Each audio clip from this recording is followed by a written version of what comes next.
15장 1절부터 6절까지 말씀을 함께 공독하겠습니다.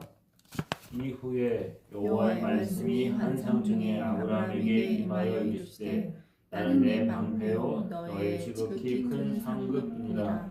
아브라함이 이르되 주 여호와여 무엇을 내게 주시려 하느냐이까. 나는 자식이 없사오니 나의 상속자는 이 다메섹 사람 엘리에셀이니이다. 아브라함이 또 이르되 주께서 내게 씨를 주시지 아니하였으니 내 집에 길린 자가 내 상속자가 될 것이니이다. 여호와의 말씀이 그에게 임하여 이르시되 그 사람이 내 상속자가 아니라 내 몸에서 날 자가 내 상속자가 되리라 하시고 그를 이끌고 밖으로 나가 이르시되 하늘으로 목표를 셀 수 있나 보라. 또 그에게 이르시되 내 자손이 이와 같으리라. 아브라함이 여호와를 믿으니 여호와께서 이를 그의 의로 여기시고. 아멘. 우리가 축구 경기에서 승리하려고 하면 골을 넣어야 되겠죠. 공격수가 골을 넣어야 승리할 수 있습니다. 그런데 공격만 잘한다고 강팀은 아닙니다. 수비가 받쳐줘야 되겠죠. 아무리 공격을 잘하고 골을 많이 넣어도 수비가 뚫리고 골을 먹으면 경기를 지배할 수 없고 승리할 수가 없습니다. 우리의 삶에도 마찬가지인 것 같아요. 우리의 삶의 현실을 만약에 수비라고 보면 수비가 탄탄한 것처럼 우리 현실의 삶이 안정되고 탄탄해야 되겠지요.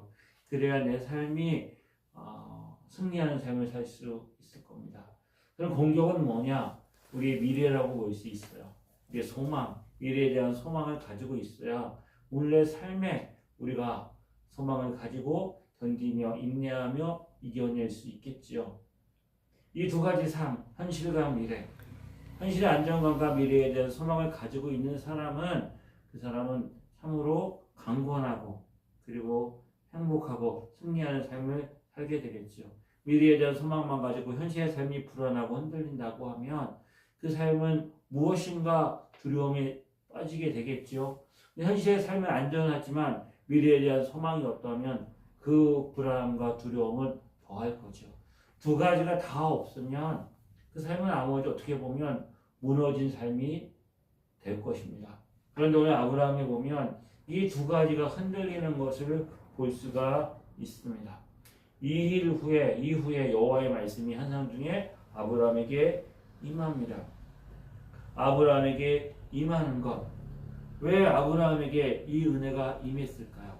왜 하나님의 말씀이 그에게 임했을까요?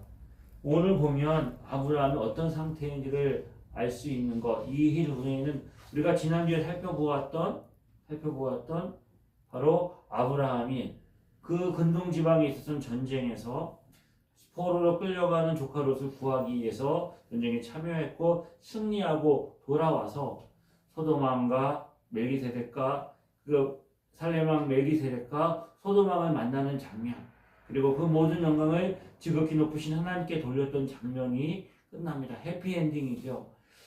그러면 전쟁에서 승리했고 많은 명성과 부를 얻었으면 아브라함의 삶이 평안해야 되는데 오늘 본문에 하나님이 아브라함에게 나타나서 뭐라고 말씀하십니까? 내가 너의 방패다. 너 수비죠. 내 삶을 안전하게 지켜주는 방패가 된다. 그리고 나는 너에게 지극히 큰 상급이다. 소망인 것이죠. 이 두 가지 삶이 흔들렸던 아브라함을 정확한 시간에 하나님이 찾아오신 것이죠. 왜? 아브라함에게 이 두려움, 걱정, 염려, 근심, 고민이 있었을까요? 아브라함은 전쟁에서 승리하고 왔습니다. 승리하고 돌아와서 생각을 하는 거죠. 현실을 보는 거예요. 자, 그가 승리하고 돌아와서 사람들이 박수치고 좋아했지만 그는 여전히 이방인입니다. 이방인을 바라보는 시선이 우리 지역에 이방인이 와서 잘 되고 그리고 그가 성공하면 부러워 박수치겠지만 뭐가 생겨나요? 시기심이 생겨납니다. 텃세 부리고 뭔가 더 사람들의 눈초리가 그를 바라보는 시선이 남 이전과 다르다는 것을 느낄 수가 있겠죠. 그리고 내가 전쟁에 뛰어들었는데 전쟁에서 승리했지만 그 돌아옴에 그는 12년 동안 남방을 지배했던 강력한 지배자였습니다. 그가 힘을 기르고 그 당시 어떻게 해요? 이에는 이, 눈에는 눈. 복수를 해야지. 내가 전쟁에서 승리하고 돌아오는 길에 밤에 한 대 맞았는데 여기서 내가 멈추면 자존심도 상하고 다시 그 나라가 강력한 어떤 힘을 가져야 된다고 하면 반드시 뭘 해야 될까요? 복수해야 되겠다. 그러면 그 아브라함은 그 그돌라오멜과 그 북쪽에 있는 동맹국들이 언제 이번에는 남방에 있는 나라들이 아니라 아브라함에게 복수하기 위해서 안갚음하기 위해서 쳐들어올지 모른다라는 현실의 불안함을 느끼게 되는 것이죠. 거기에 하나 더합니다. 점점 아브라함이 나이가 들고 이 애굽 그 가나안 땅에 와서 정착한 지도 수십 년이 지났어요. 그런데 여전히 그에게는 아들이 없습니다. 하늘의 별과 같이 바다의 모래와 같이 많은 후손을 주시겠다고 하셨는데 자식이 없는 거예요. 아들을 낳을 기미, 그 아들이 생길 기미가 없고 점점 살아도 나이가 들어가서 출산할 수 있는 가능성이 줄어들고 있는 거죠. 현실의 불안함이 있는 것과 함께 아들이 있고 아들을 통해서 하나님이 주신 약속에 대한 소망을 가지면 미래에 대해서 그가 소망을 가질 수 있을 텐데 미래에 대한 소망도 그에게는 없는 순간이죠. 이 두려움의 원인 두 가지 다 아브라함이 어쩔 수 없는 거라는 거예요. 어떤 문제가 있고 위기가 있고 현실의 어려움이 있을 때 그것을 알고 그 원인을 파악하고 그리고 그것을 해결할 수 있는 능력이 있다고 하면 그거는 두려움이 없는 거예요. 전쟁이 일어나고 경제적으로 어려움이 있고 원유나 에너지 어떤 수급의 어려움들이 생겨나면서 우리나라의 어떤 미래가 점점 불안해지고 있는 거예요. 하지만 여러 가지 많은 노력을 해서 원유도 어떻게 보면 그 수급을 확보하고 또 여러 가지 많은 정책적인 방법을 통해서 이 경제적인 것들을 우리가 해결하고 전화위복의 기회로 삼아야 되겠다라고 말하면 두려움만 있는 것이 아니라 그걸 이길 수 있고 해결할 수 있는 능력, 이 시기에 우리가 힘을 기르자, 방법을 찾자, 그런 소망이 있는데 아브라함의 처지가 어땠을까요? 아무리 모아봐도 자신이 모을 수 있는 사람은 3명, 18명 데리고 갔잖아요. 몇백 명 되지 않는 거예요. 그리고 전쟁에 쳐들어오는 만약에 군대를 끌고 와서 복수하려고 하면 그것을 이길 수 있는 준비가 되어 있지 않는 것이죠. 하나님 전쟁에 승리했을 때 메기세덱이 뭐라고 말했습니까? 이 승리를 하나님이 주셨다. 하나님이 주셨다. 전쟁은 하나님의 손에 있는 거고 하나님이 주셨다. 그 얘기는 뭐야? 내게 능력이 없고 내게 이길 방법이 없고 힘이 없다는 것이죠. 하늘의 별과 같이 바다의 모래와 같이 자손이 퍼진다고 했는데 그가 만복의 복의 근원이 될 그 아들을 낳아야 되는데 아들을 낳는 것도 인간이 노력한다고 되나요? 여러 가지 많은 방법을 우리가 하지만 그것도 하나님이 생명의 주관자인 하나님이 그 아들을 주셔야 아들을 낳을 수 있는 거잖아요. 그래서 하나님이 찾아오십니다. 나는 너의 방패고 지극히 큰 상급이다 라고 말했을 때 아브라함이 하소연을 하죠. 2절 말씀에 보면 나는 자식이 없습니다. 내 상속자는 이 다메섹 엘리에셀입니다. 주께서 내게 씨를 주시지 아니하셨으니 내 집에서 길리운 자가 내 상속자가 될 것입니다. 주님이 내게 아들을 주지 않았으니까 다메섹 사람, 다메섹에서 데려왔던 그 종 엘리에셀, 이 충실한 종이 나의 상속자가 될 것 같습니다. 라고 하소연을 하는 것이죠. 하나님 아들을 주지 않으면 하나님의 약속도 물거품이 되는 것이죠. 아브라함이 큰 승리를 얻었습니다. 하지만 현실에 자신은 너무나 나약하고 연약합니다. 이 문제를 풀 수 있는 방법이 자신에게 없어요. 불안하고 염려하고 두려움을 느끼는 것은 너무나 당연한 것이죠.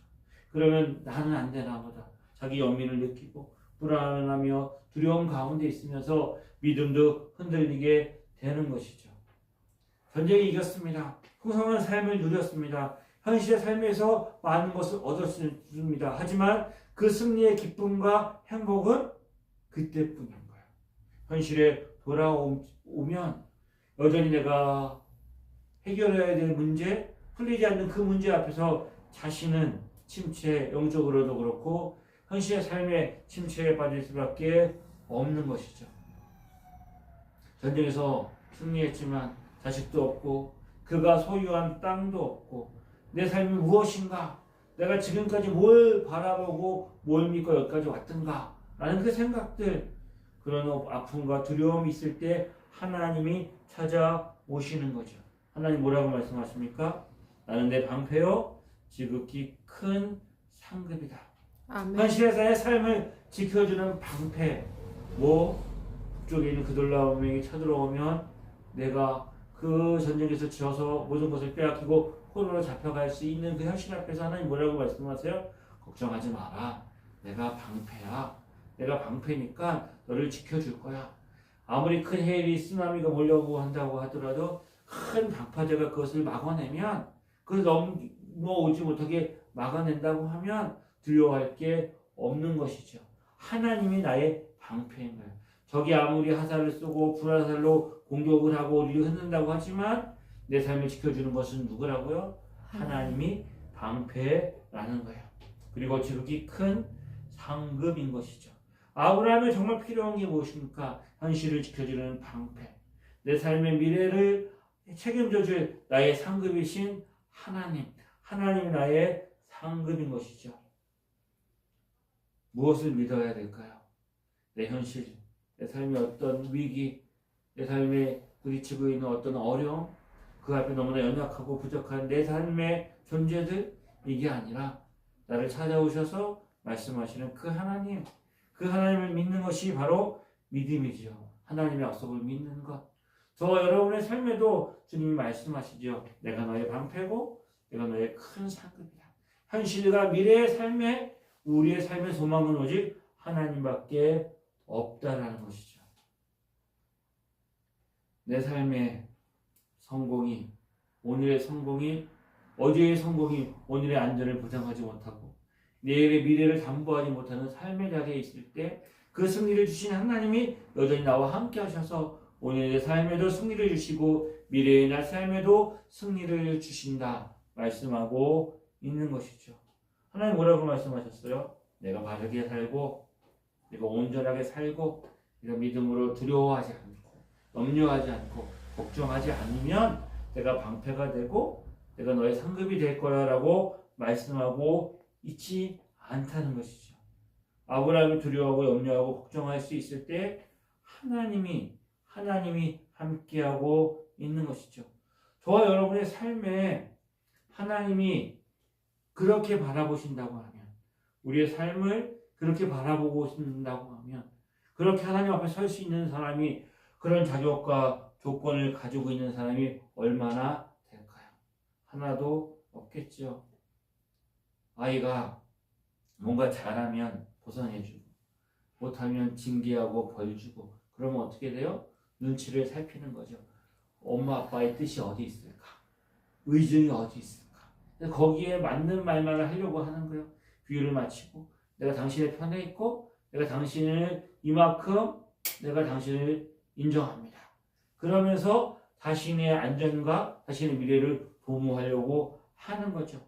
그러면 그의 삶이 어떻게 할까요? 뭐가 발달해요? 눈치만 발달합니다. 내 삶이 견고해서 내 삶을 안전하게 살아가는 것이 아니라 거기에만 관심이 있으면 삶이 흔들리게 되어 있는 거죠. 그래서 필요한 게 뭐예요? 아이가 무조건적으로 신뢰하고 내 삶이 어떠한지 예쁜 짓 해야 예뻐해 주는 것이 아니라 그가 어떤 자리에 있든지 인정해주고 신뢰하고 받아주고 어떤 상황이나 조건이 있다고 할지라도 나를 지지해주고 믿어주고 신뢰하는 사람이 있다고 할 때 그때 어때요? 내 마음이 든든한 거예요. 때로는 내 삶에 위기가 있다 할지라도 환란이 있다 할지라도 내가 죄로 인하여서 잘못한 길로 갔을 때 하나님이 징계하셔서 나를 넘어뜨리고 나를 깨지게 하고 나를 상하게 한다고 할지라도 내 삶에 하나님의 은혜가 있다. 하나님의 삶을 지키시고 보호하시고 함께 하신다는 믿음이 있으면 그걸 넉넉히 이기고 승리할 수 있는 것이죠. 세상에는 원인이 있어야 결과가 있는 거예요. 뭔가 했을 때 그것을 통해서 보상을 받는 게 그게 세상의 원리인 거죠. 잘하면 상 주고 칭찬해주고 못하면 징계하고 처벌하고 세상의 원리잖아요. 그게 원칙이라는 거예요. 그래서 공무원 사회도 세상에도 그렇게 해야 된다는 거예요. 잘 나가고 뭔가 가능성이 있으면 도와주고 안 되면 그것을 도태시키고 벌 주고 그것을 제외시켜버리고 그래야 발전한다는 거예요. 그게 세상의 원리인 거예요. 그렇게 돌아가요. 그게 정의고 질서일 수 있어요. 그렇지만 하나님의 나라의 원리는 그렇지 않다는 거예요. 그 원리대로 하나님이 저와 여러분을 바라보신다고 하면 하나님 앞에 설 자가 하나도 없겠지요. 주님께서 찾아오셔서 말씀하십니다. 다메섹 엘리에셀이 내 상속자가 아니라 내 몸에서 날 자가 내 상속자가 될 것이다. 하늘의 물결을 셀 수 있나 봐라. 셀 수 있으면 내 자손도 세게 될 것이다. 그때 아브라함이 뭐라고 말씀해요? 하나님을 믿었다고 말합니다. 하나님을 믿었어요? 자신의 방패가 되신다고 말씀하신 하나님, 지극히 큰 상급이 되신다는 그 하나님을 믿었다고 말씀하고 있는 거예요. 내 몸에서 날 자가 내 상속자가 될 것이고 하늘의 별과 같이 내 자손이 많아질 것이다 라고 말했을 때 뭐라고 했다고요? 아브라함이 하나님을 믿었으니 이를 그의 뭐로 여겨주셨다? 의로 여겨주셨다. 의로 여겨주신 거예요. 여겨주셨다는 말이 뭘까요? 의로움, 도덕적으로 안전하고 행위가 부족함이 없고 그래서 그가 온전한 상태에 있다라는 것은 의로움이라고 생각하기 쉬워요. 완전한 것, 흥가치도 없고 부족한 것도 없고 연약함이 없는 것. 근데 성경이 말하는 의로움은 그렇지 않다는 거예요. 그래서 의를 어떻게 했다고요? 의롭다고 인정해줬다가 아니라 의롭다고 여겨줬다는 거예요. 여겨준 거예요. 성경을 떠난 성경에서 죄를 범한 하나님 인간들이 죄인들이 하나님 앞에 설 자격이 없어요. 하나님이 선악과를 따먹고 숨었던 아담과 하와를 불렀을 때 아담과 하와가 하나님 앞에 설 수가 없어요. 자신이 벗었음을 알고 부끄러움을 느끼니까. 이게 죄책감인 거죠. 양심인 거죠. 하나님 우리가 주신 마음이기 때문에 이 마음 가지고 죄인이 하나님 앞에 설 수가 없어요. 의롭게 될 수가 없어요. 그럼 어떻게 해야 돼요? 하나님이 그 죄를 용서해 주시고 의롭다 여겨 주시는 거예요. 아담과 하와가 범죄에서 에덴 동산에 쫓겨나지만 낙원을 잃어버렸지만 하나님이 그에게 가죽옷을 지어 입히시고 그리고 여자의 후손이 와서 뱀의 후손을 머리를 밟을 것에 대한 구원에 대한 소망을 주시고 그의 삶을 하나님이 여전히 은혜로 인도하여 가시는 거죠. 그게 뭐예요? 의롭다 여겨 주시는 거예요. 그렇게 봐 주시는 거예요. 하나님 앞에 설 자격이 없지만 그렇게 여겨 주시는 거예요. 구약에 보면 성전에 성소가 있고 지성소가 있어요. 방이 2개인 거예요. 그리고 지성소는 휘장으로 가려져 있어요. 하나님의 영광의 임재가 있는 곳이라 거기에 아무나 들어갈 수 없어요. 1년에 한 번 대속죄일에 제사장이 어린 양의 피를 가지고 그 속죄소 안으로 그 안으로 들어가는 거예요. 거기에 보면 언약궤가 있어요. 그리고 두 그룹이 그 언약궤를 보고 있는데 거기가 시온소라고 말해요. 거기에 어린 양의 피를 붓는 거죠. 시온소, 은혜가 부어지는 곳이. 근데 그 법궤 안에 뭐가 있느냐? 구약을 보면 3가지 물건을 넣으라고 그랬어요.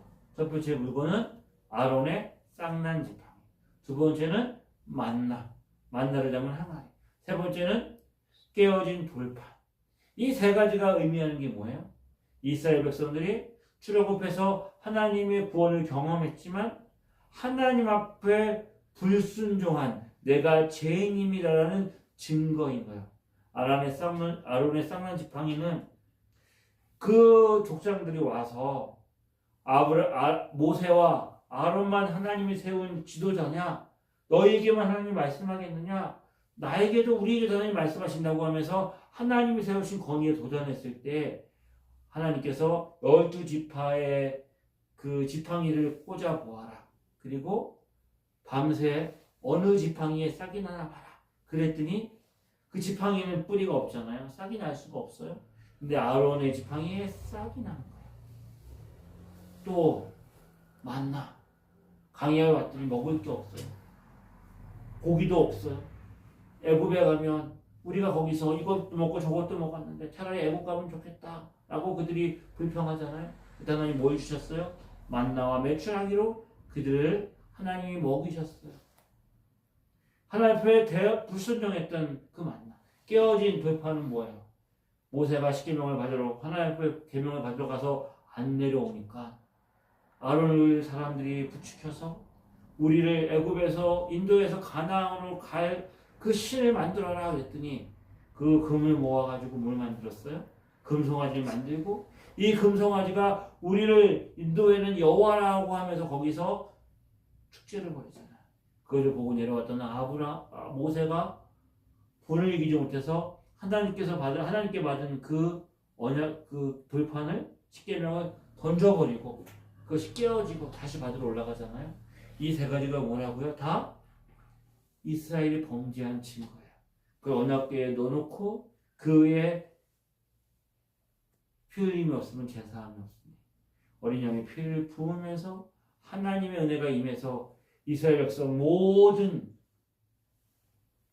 하나님의 백성이 지었던 죄가 용서받고 하나님 앞에 나갈 수 있는 예배할 수 있는 제사할 수 있는 자격을 얻는 것 그게 뭐라고요? 의롭다 여겨 주시는 거예요. 그게 바로 하나님의 은혜인 거예요. 의롭다 여겨 주심이 없으면 어느 누구도 하나님 앞에 설 수가 없어요. 저 여러분도 하나님을 믿고 이렇게 예배할 수 있는 이유가 뭐라고요? 하나님의 은혜가 임했는데 어떤 은혜? 의롭다 여겨주시는 은혜가 임한 거야. 그런데 우리는 연약하잖아요. 우리는 부족하잖아요. 이 연약한 우리의 삶이 늘 우리는 뭘 생각해요? 내 자신을 바라본다는 거예요. 의롭다 여겨주신다고 할 때 의로움이 나에게 있는 것을 원해요. 왜요? 그래야 내 자존심이 서거든요. 그래야 내가 무엇인가 내 자신을 떳떳하게 내가 그래도 우리 인간이 가지고 있는 내 삶이 있는데 만약 나는 아무것도 아니고 내 삶이 아무것도 내세울 것이 없다 그러면 내 삶이 그 자존심 때문에 무언가를 자랑할 것을 찾으려고 하는 거예요. 근데 복음은 그런 게 아니라는 거죠. 로마서 4장에 그런 육신으로 우리 조상인 아브라함이 무엇을 얻었다 하리요. 아니면 아브라함이 행위로 이롭다 하심을 받았으면 자랑할 것이 있으려니와 하나님 앞에서는 없느니라. 성경이 무엇을 말하느냐? 아브라함이 하나님을 믿음에 그것을 그에게 의로 여겨진 바 되었다는 거예요. 이런 자에게는 그 삭슬 은혜로 여겨지지 아니하고 보수로 여겨지거나 이라면 받는 것이 은혜가 아니고 당연히 내가 받아야 될 거잖아요. 이를 아니할지라도 경건하지 아니한 자를 의롭다 하시는 이를 믿는 자에게는 그 믿음을 의로 여겨 주시는 것이죠. 이것을 아브라함만 받은 게 아니라 다윗도 깨닫는 거죠. 다윗이 뭐라고 말했다고요? 이런 것이 없이 하나님께 의로 여기심을 받은 사람의 복에 대해서 다윗이 말한 바 불법을 사함을 받고 제가 가리워짐을 받은 사람은 복이 있도다. 주께서 그 죄를 인정하지 아니할 사람은 복이 있도다. 주께서 그 죄를 인정하지 않는 사람, 불법을 사함받고 죄가 가리워진 사람은 복이 있도다. 이게 뭐라고요? 의롭다 여겨지는 거예요. 저와 여러분이 의롭다 여겨주셨 그 하나님의 은혜를 받은 거예요. 그렇지만 이 하나님이 주신 은혜를 주님께서 말씀하셨는데 하나님이 여기에다가 뭘 하나 더 더해주세요. 뭘 더해주신다고요? 너에게 지극히 큰 상급이고 내가 너에게 방패가 된다. 믿었어요. 믿었는데 의롭다 여겨주셨어요. 내가 칭찬받을 만한 거 없고 내가 일하는 것이 없고 불안하고 연약하지만 우리는 끊임없이 모른다고 내 자신을 보잖아요. 그러면 뭐가 필요해요? 하나님을 봐야 되는데 그 믿음에 대한 확신은 뭘로 가져야 될까? 근데 믿음에 대한 증거를 가져야 될까? 근데 우리는 이 믿음에 대한 확신을 어디서 가지려고 해요? 내 안에서 가지려고 해요. 내가 믿음이 강하고 견고하고 흔들리지 않고 내 믿음이 확신을 가져서 이 믿음의 확신을 가지고 내가 가지고 있는 믿음에 대한 증거를 삼으려고 하는데 성경은 그렇게 말하고 있지 않아요. 그 믿음의 확신이 어디에 있다고요? 하나님께서 우리에게 주어 주시는 거예요. 그래서 어떻게 해주시느냐? 이어진 성경 우리가 읽지 않았지만 9절 이하에 보면 하나님께서 그에게 한 가지 일을 행하라고 말씀하세요. 그것이 뭐냐고 하면 너가 3년 된 암소하고 3년 된 암염소하고 3년 된 숫양하고 산비둘기와 잿불기를 가지고 와서 그것을 반으로 쪼개라고 말씀하시죠. 그리고 쪼개서 양쪽에 놓으라고 하는 거예요. 그 사이에 뭐가 있는 거예요? 길이 있는 거예요. 자, 하나님이 왜 이 일을 행하셨을까? 우리는 의아할 수 있지만 아브라함에게는 낯선 일이 아니었어요. 그 당시에 사람과 사람 사이에 약속을 하든가 나라와 나라 사이에 조약을 맺을 때 그 조약에 대해서 서로가 피로서 맹세를 하는 거죠. 삼국지나 옛날에 보면 어떻게 말을 죽여가지고 거기에다가 피를 갖다가 놓고 아니면 자신의 손에서 피를 흘려가지고 피를 섞어서 같이 마시잖아요. 그게 뭐예요? 피의 맹세하는 거예요. 이 피의 맹세를 어기면 죽음이라는 거죠. 근데 그 당시에 어떻게 했어요? 보물을 잘라가지고 조각을 내는 거예요. 그리고 당사자들이 둘이가 대등한 관계라면 두 사람이 그 사이를 지나가는 거예요. 우리의 약속이 깨어지면 우리 사이에는 죽음밖에 없다. 그런데 그 사이가 대등하지 않다고 하면 그 나라에 강한 나라가 있고 약한 나라가 와가지고 신하가 와서 그 약속을 맺을 적에 충성 맹세를 할 때는 어떻게 해요? 그 충성 맹세를 해야 되는 사람이 그 사이를 지나가는 거예요. 내가 당신에게 충성할 텐데 이 충성을 어기면 나는 이 동물이 쪼개진 것처럼 죽음밖에 없습니다. 하나님이 이제 아브라함과 약속을 맺으려고 하시는 거죠. 그래서 아브라함이 그렇게 하는 거예요. 약속을 맺는 거예요. 내가 하나님 약속하셨다고 하면 그것에 대해서 내가 믿으면 좋은데 아멘 하고 믿으면 좋은데 그 믿음이 흔들리니까 그 약속에 대해서 어떻게 우리가 계약을 맺을 때 계약서도 쓰고 거기다가 도장도 찍고 그것도 안 되니까 공증도 받고 이러면서 그 계약이 확실하다는 것을 담보하잖아요. 하나님이 그 일을 해야 되는 거예요. 그러면 아브라함과 하나님이 언약을 맺으려고 할 때 그 깨어진 사이를 누가 지나가야 돼요? 아브라함이 지나가는 게 맞죠. 아브라함아, 내가 약속하는데 네가 믿음으로 가지고 나를 바라보면 이 약속은 불변하고 변하지 않는다. 그러니까 네가 그 사이로 지나가서 네 믿음을 확실하게 가져라. 그러면 아브라함에게 소망이 있겠어요? 없겠어요? 아브라함에게는 더 소망이 없는 거예요. 왜요? 내가 지금도 내 삶에 행함이 없는데 내가 이 약속을 지킬 수 있는 믿음이 나에게 있을까? 불안하고 두려워할 수밖에 없는 거죠. 그런데 어떻게 합니까? 해가 져서 어두울 때 연기나는 하루가 보이고 햇불이 쪼갠 고기 사이로 지나가는 거예요. 고기 사이로 하루 타는 햇불이 지나가는 거예요. 아브라함 그것을 지켜보고 있는 거죠. 뭘 이야기하는 거예요? 이것은 바로 하나님의 영광의 임재의 상징인 거예요. 하나님이 이 약속의 보증이라는 거예요. 아브라함아, 내가 너한테 약속하는데 이 약속을 어기면 나는 하나님 자격도 없어. 나는 하나님 자격이 없어. 그러니까 이 약속은 반드시 내가 지킬 거야. 이것이 아브라함이 가질 수 있는 믿음의 확신인 거야. 그 믿음의 확신이 누구에게 있어요? 나에게 있지 않고 하나님께 있는 거야. 우리가 의롭다 여겨짐을 받았어요. 이것을 신학적인 의미로 뭐라고 말해요? 칭이라고 말해요. 의롭다 칭해진 거예요. 이 칭의의 근거가 누구에게 있다고요? 나에게 있지 않고 하나님께 있어요. 아멘. 믿음으로 의롭다 여겨진 거예요. 그 이 약속은 뭐가 흔들리지 않으면 나에 대한 하나님의 사랑이 흔들리지 않으면 하나님 내심이 흔들리지 않으면, 하나님이 하나님 되기를 포기하지 않으면, 하나님이 지극히 크고 영광스럽고 존귀한 하나님인 것이 아니면 이 약속은 변하지 않아요. 흔들리지 않아요. 전쟁으로 인하여서 여러 가지 많은 변화가 일어나죠. 중동에 있는 나라들이 혼돈에 빠졌어요. 그들 나라에 사우디나 쿠웨이트나 여러 나라의 카타르에 뭐가 있어요? 미군 기지가 있어요. 거기다 왜 미군 기지를 그 나라들이 데려다 놨을까요? 그 나라는 땅덩이는 크고 그 기름이 나서 부자인데 사람이 없어요. 사람이. 국민이 별로 없는 거예요. 그러니까 그들은 어떻게 해요?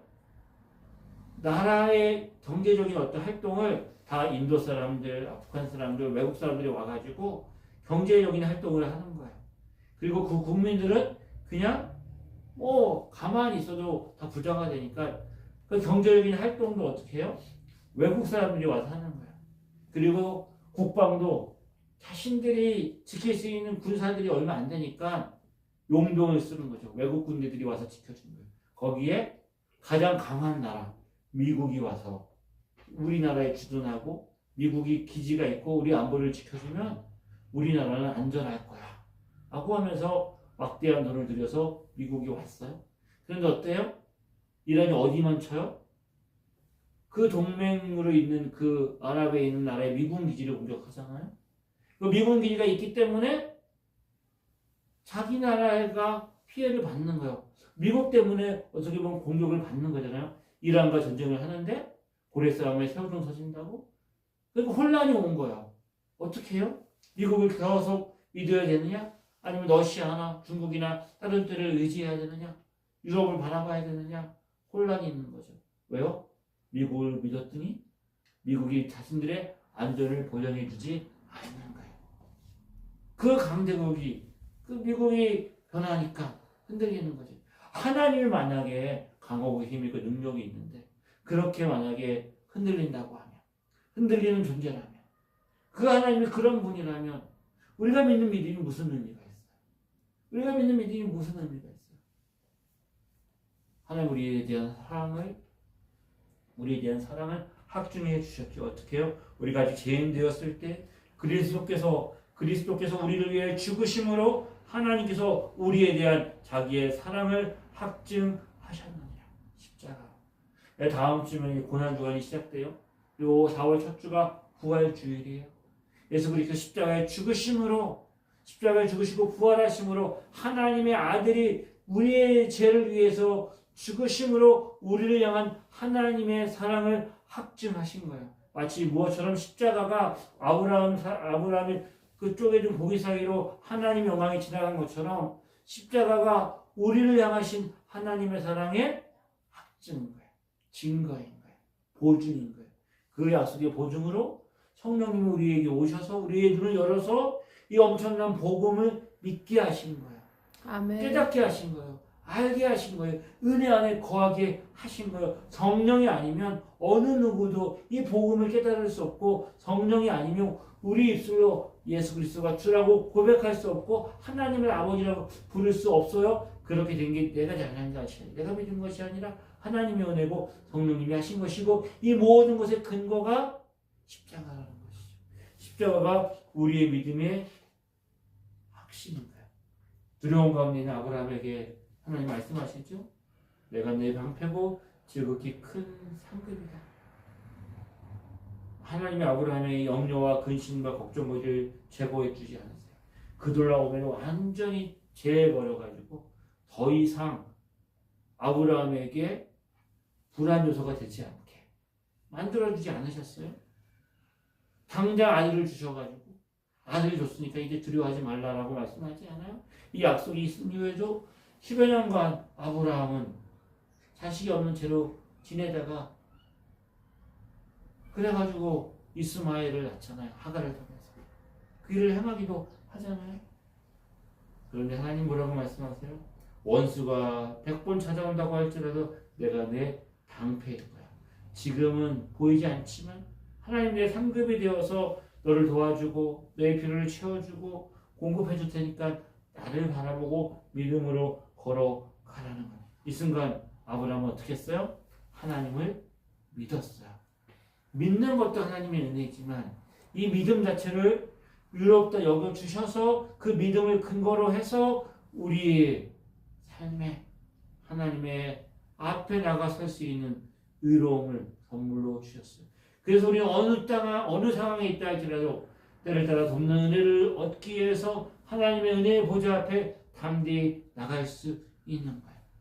모든 것을 합력하여 선을 이루시는 그 하나님을 바라보고 우리가 어떤 상황에 있든지 상관없이 하나님의 은혜 앞에 나가서 그 은혜를 누리고 그래서 오늘의 내 삶도 안전하고 미래에 대한 소망도 가져서 내 삶이 어떤 위기와 상황과 어려운 가운데 있다 할지라도 승리하는 삶을 살아가는 복된 은혜가 저와 여러분에게 있기를 주 이름으로 축복합니다. 기도하시겠습니다. 참 좋으신 하나님 아버지 은혜 감사합니다. 믿음으로 살게 하여 주시옵소서. 우리의 삶을 믿음 안에 거하게 하여 주옵소서. 하나님을 믿는 믿음으로 승리하게 하여 주시옵소서. 아멘. 예수님의 이름으로 기도드립니다. 예수 그리스도의 은혜와 하나님 아버지의 크신 사랑하심과 성령님의 인도하심이 주를 믿음으로 승리하는 삶을 살기를 소망하는 죄자들을 위해 지금도 영원히 함께 하시기를 간절히 축원하옵나이다. 아멘.